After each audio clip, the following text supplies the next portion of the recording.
Hola, hola, bendiciones, bendiciones para todos. Rapidito en nuestra píldora de hoy, 15 minutitos para hablar acerca de la injusticia.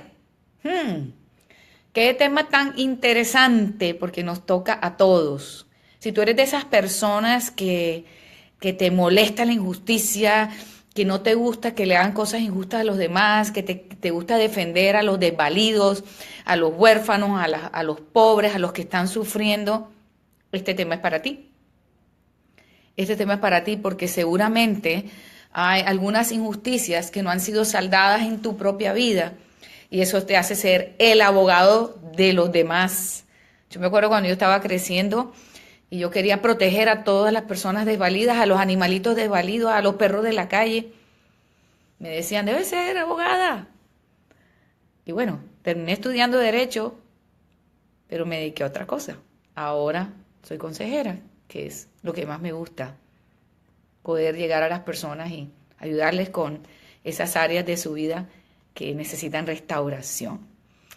Así que hoy vamos a hablar de ese tema tan tremendo que es la injusticia. Y bueno, ¿qué es la injusticia? Según el diccionario, es la falta o ausencia de justicia, que en otras palabras es el bien común o el equilibrio, en referencia a un suceso, a un acto, a una situación o a un hecho. Por eso hay una expresión común de los seres humanos y sobre todo de esta generación. Eso no es justo. Cuando los niños en los Estados Unidos dicen that's not fair, están sintiendo que algo no fue resuelto para ellos de una forma equilibrada o equitativa. Pero cuando hablamos del tema de las injusticias, y ya lo dije en la charla pasada, aunque Dios es justo, la vida en la que nosotros vivimos no es justa, porque el pecado es la injusticia. El pecado es lo que trae la ofensa, el dolor, el agravio. Entonces, la injusticia puede ser parte de un grupo social o puede ser injusticia a nivel personal. Yo tuve un incidente, les voy a contar, hace varios años. Mi suegra vivió conmigo como 12 años en mi casa. Y y yo recuerdo que en uno de esos momentos difíciles, porque, ¿verdad? Es una situación que por momentos puede ser complicada o sea, somos dos mujeres luchando por territorio, las mujeres somos territoriales y a veces había como una pequeña guerra fría y tuvimos una relación muy linda, gracias a Dios. Pero recuerdo que algo me pasó con ella y yo fui a contarle a mi esposo, a ver, mira, ¿sabes? Las mujeres nos quedamos con nuestro marido y me pasó esto con tu mamá. Bueno, mi esposo me escuchó, gracias a Dios mi esposo siempre ha sido un hombre muy sabio en ese sentido. Él venía y le hablaba y me daba mi lugar, que le recomiendo a los esposos que están allá afuera, que tienen que darle el lugar a sus esposas en la casa. Gracias, Mari, te quiero. Pues resulta que en esa ocasión pasó al otro día y yo vuelvo y le cuento toda la historia a mi esposo de nuevo y cuando ya iba como la tercera vez que le quería contar la historia, mi esposo me hizo una pregunta, me dijo, pero si ya tú me contaste esa historia, ¿por qué me la tienes que seguir contando si ya tú me la contaste? Y a mí yo me quedé como pensando en lo que él me estaba diciendo y le pregunté al Señor, de verdad, porque es que yo siento como esa necesidad de que le tengo que contar y contar y contar. Y el Señor me mostró, me dijo, es que tú sientes que no se te ha hecho justicia. Pero esa situación ya había sido confrontada y ya había sido resuelta. Y lo que Él me reveló para mí fue mucho más profundo, mucho más grande, mucho más importante que todo lo que yo he vivido en mi vida. Dios me reveló que yo había vivido situaciones en mi infancia que a mi criterio, no estoy diciendo que no se hubiesen resuelto, pero a mi criterio, a mi percepción personal, no se habían resuelto correctamente. Entonces, digamos que yo fui una niña súper melancólica, todavía tengo un temperamento melancólico, pero ya ese temperamento está en la cruz, ya está esa carne crucificada, ya yo identifico mis áreas, ¿verdad? Y ya están sometidas al control del Espíritu Santo, pero cuando yo estaba chiquita, o yo le escribí a mi mamá miles de notas. Mi hermana me hizo así. Mi prima me sacó la lengua. Ay, no me quieren. A mí nadie me quiere. Si usted tiene algún niño así o usted se ha sentido así y se identifica conmigo, Dios puede hacer algo grande y sí puede hacer un milagro en tu vida. pero yo era hipersensible. Es decir, si el nivel de sensibilidad normal era por aquí, digamos que yo estaba por acá arriba. Y parece que hubo situaciones, ustedes saben, siempre hay situaciones con los amiguitos, con los primos, con los hermanos. Y los papás tienen, cada uno tiene su forma de abordar los conflictos entre los hijos. Hay papás que se van a un extremo y hablan y complican las cosas y enredan todo y le dan demasiadas explicaciones a los niños y los niños están muy chiquitos para entender. Entonces yo pienso que tal vez se ahogan en un vaso con agua. Hay que ser prácticos. O hay papás que están en el otro extremo. Ay, niña, no seas bobo, no pasó nada. Pero sí, en el corazón de ese niño algo pasó. Entonces, tenemos que tener un equilibrio y por eso es nuestro tema de la injusticia. No es fácil ser justos porque justo realmente solo es Dios. Pero nosotros, cuando somos hijos de Dios, vamos adquiriendo un sentido cada vez más equilibrado de la justicia para no parcializarnos. Primeramente, cuando tenemos hijos, hacia un hijo y parecer como si tuviéramos un favoritismo, porque a veces los padres tienen una debilidad por uno de los hijos y tienden a favorecer más a ese hijo. Por ejemplo, yo, que soy maestra, ¿verdad? Yo conozco las debilidades de mis alumnos. Hay unos alumnos que llegan más a mi corazón en unas áreas, pero hay otros que llegan más a mi corazón en otras áreas. Yo tengo que tener mucho cuidado de ser una persona equilibrada. Y no porque un alumno despliegue ciertas cualidades o tal vez aparente ser más obediente, yo me voy a parcializar hacia él. Yo tengo que considerar todos los factores. Yo tengo que considerar el trasfondo de los niños. Yo tengo que considerar su hogar, tengo que considerar sus circunstancias presentes, su personalidad. Entonces, con nuestros hijos es exactamente lo mismo. Yo tengo dos hijos totalmente diferentes, se llevan 5 años de edad. Mi hija mayor es de un carácter, bueno, creciendo, era de un carácter muy definido, muy decidida, muy arrestada. Y Daniel muy tranquilo, el menor, y ay, muy chévere, todo muy, muy sabroso. A todo decía que sí, todo era ok, todo lo que yo dijera. Mi hija era lo contrario, ella quería saber, ella quería desafiar siempre la autoridad. Y para una mamá, qué rico es tener un hijo que es complaciente y a todo dice que sí. Pero no significa que tú te debes parcializar o ser injusto y darle siempre la razón a ese hijo. Mucho cuidado. Entonces ese sentido de justicia que se va formando solamente a través del carácter de Cristo. En la medida que nosotros vamos haciendo de Jesús el Señor de nuestra vida y le vamos cediendo las áreas que no están rendidas de nuestro propio carácter, esas áreas de nuestra carne que no hemos podido dominar, y vamos diciéndole, Señor, yo me quito, yo mengo para que tú crezcas y para que tú te posesiones y te posiciones en el lugar del trono que te corresponde. Solamente ahí es donde adquirimos un verdadero sentido de la justicia. Algo muy importante con el tema de la justicia es que la Biblia dice que para nosotros es más fácil juzgar la paja en el ojo ajeno que ver la tranca que está en nuestro ojo. Es muy fácil para nosotros decir, mira, y señalar, y no darnos cuenta que nuestra propia injusticia nos inhabilita para juzgar correctamente a las demás personas. ¿Cuál es el factor principal que nos inhabilita para juzgar a los demás? Nuestras emociones y nuestros sentimientos. Por eso hablé de la hipersensibilidad. Cuando somos exageradamente emocionales, súper sentimentales, todo lo vamos a filtrar por el filtro de los sentimientos y de las emociones. Es como cuando tenemos una ventana o una puerta y le ponemos una malla o un anjeo, lo que en inglés se llama un screen. Tú todavía puedes ver hacia afuera, pero tú no vas a tener la misma visibilidad. Entonces, tu visión va a estar atrofiada, va a estar opacada o va a estar obstruida, porque hay algo ahí que no te permite ver bien. Entonces, la única manera es cuando tú rindes esas áreas al Señor y tú cedes tus derechos y tú aprendes a morir verdaderamente a tu carne, que es tal vez lo más difícil para un ser humano, es morir a su orgullo y a su carne. Allí Dios te libera de ti mismo y te habilita para adquirir un sentido de justicia.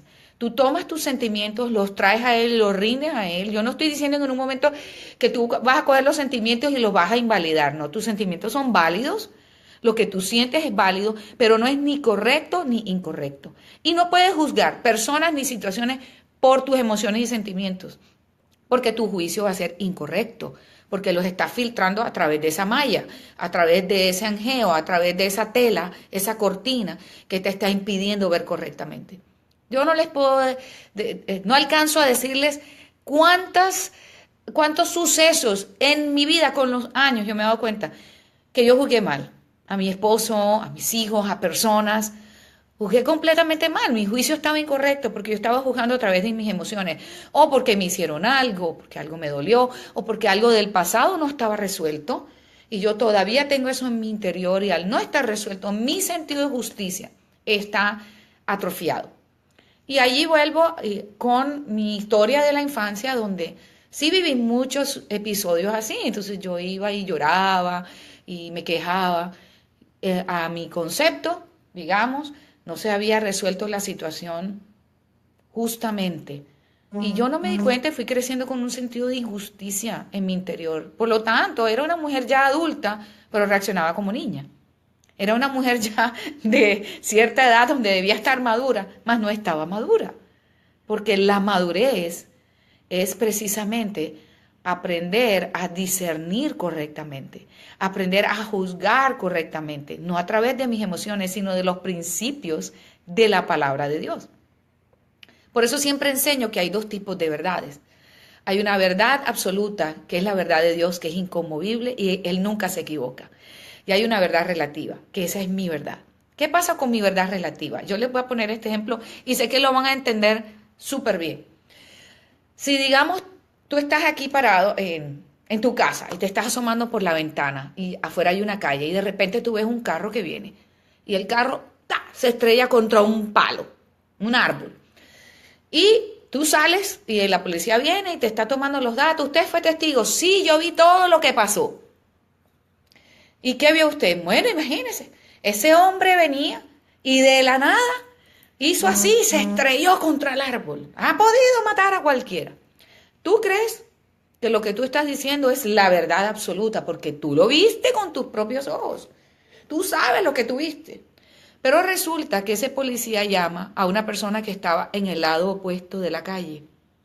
Y esa señora viene y dice, imagínese que yo estaba en la puerta de mi casa barriendo, cuando de repente venía ese hombre en ese carro y se soltó el perro de esa otra casa.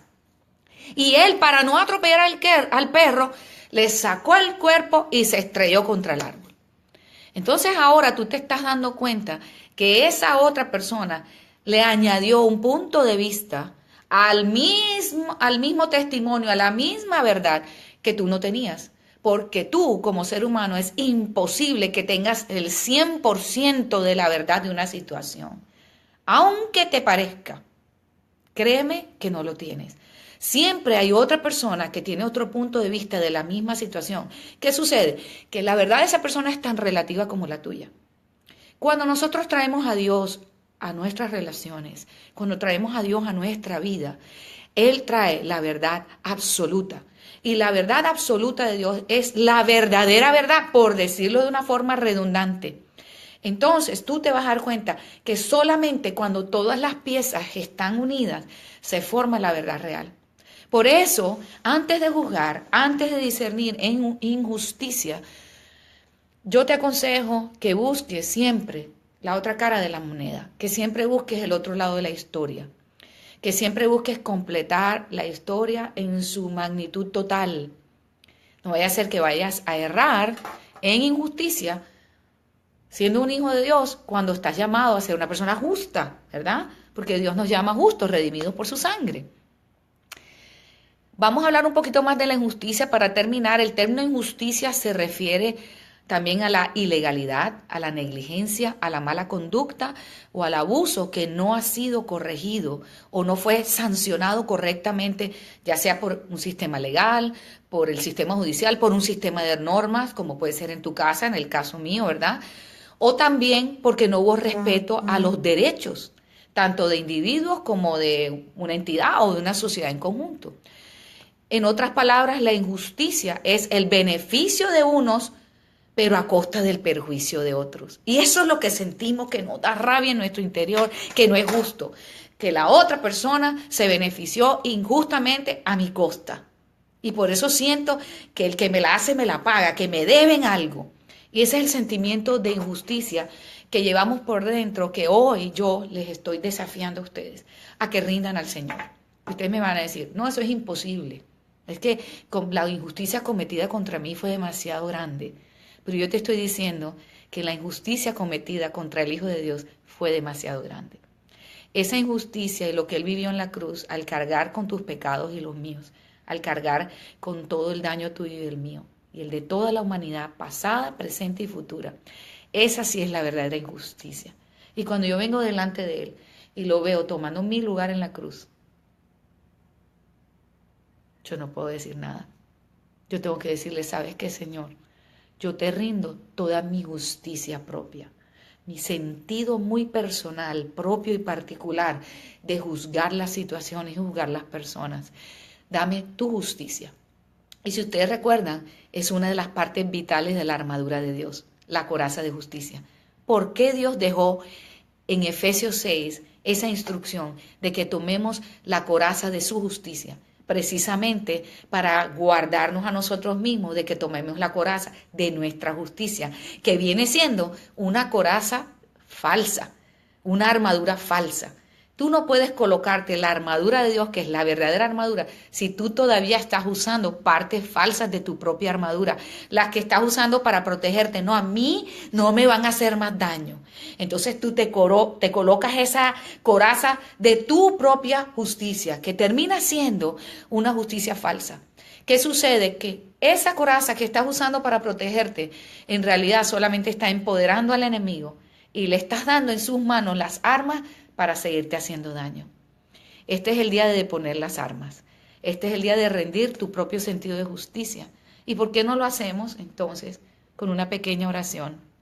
Y repiten conmigo hoy, Padre Celestial, vengo delante de ti para confesar, para arrepentirme y para pedirte perdón por haber usado de una coraza falsa de justicia. Pongo delante de ti y renuncio a mi justicia propia. Hoy, Señor, entiendo que yo no soy el juez, sino que tú eres el juez. Solo tú puedes sentarte en el trono de justicia. Ayúdame a juzgar justamente con tu coraza de justicia. Gracias porque tú me has perdonado y yo me puedo perdonar a mí mismo por las veces que yo juzgué bajo mi justicia propia. Gracias, Espíritu Santo. Sana mi corazón y muéstrame tu verdad. En el nombre de Jesús. Amén. Les bendigo a todos. Gracias por conectarse este ratito. Compartan el video.